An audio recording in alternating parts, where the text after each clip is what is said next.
শেষবারের মতো বলছি ভাই, জীবনটা একবারে চুদলেন টং হয়ে গেছে ভাই।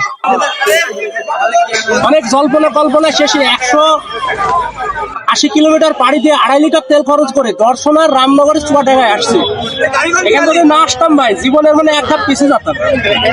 তোমরা কি জন্য আসবা আর কি জন্য আসবা না আমি বলি। প্রথম সত্য, এখানে ফুল নামের কোনো বালি নেই।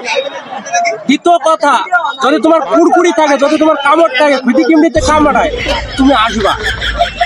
আসছিলাম ভাই অনেক স্বপ্ন নিয়ে, অনেক আশা নিয়ে, অনেক নিয়ে, কিন্তু ভাই এখানে কিছুই নাই। সরি ভাই, চুয়াডাঙ্গার কেউ থাকলে, রামনগর কেউ থাকলে খারাপ ভাববেন না ভাই। আপনারা যে 20 টাকা টিকিটটা নিচ্ছেন, কির ভিত্তিতে নিচ্ছেন? 20 টাকা না, আপনি 20 টাকা ধরে 2000 টাকা টিকিট নেন। কারণ বাঙালির যে কুড়কুড়ানি, বাঙালির যে কামড়, এরা টাকায় মিটবে না ভাই, এদের ডলারে মিটাইতে হবে। এই টিকিট আমি ঘোর দাবি করছি ভাই, টাকা 20 টাকায় টিকিট নিয়েন না আপনারা ডলারের টিকিটের ব্যবস্থা করেন, আমরা ডলার টিকিট। সারা জীবনটাই লস। সকালবেলায় ঘুম থেকে উঠি, হালকা নামাজ পড়ি যাবে ছুটেছি, খাওয়া দাওয়া পাচ্ছি, এসে কি দেখলাম এবং কি দেখলাম, মানুষের এত ভালো। আমি এখানে দাঁড়াও, এই যে দেখেন ভাই, 2.5 লিটার তেল খরচ।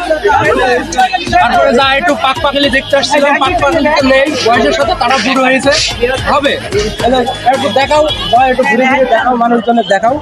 এই যে এখান থেকে মানুষজন টিকিট কাটি আসছে, এই যে এখান থেকে মানুষজন টিকিট কাটি আসছে, এর কোনো ভিত্তি নেই, এর কোনো বেজই নেই।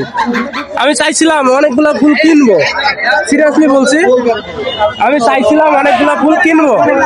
বস, আমি গদখালি যাচ্ছি, ফুল কিনবই, যেহেতু বের হয়েছে, তারপরেই যাও, ফুল লাগবে।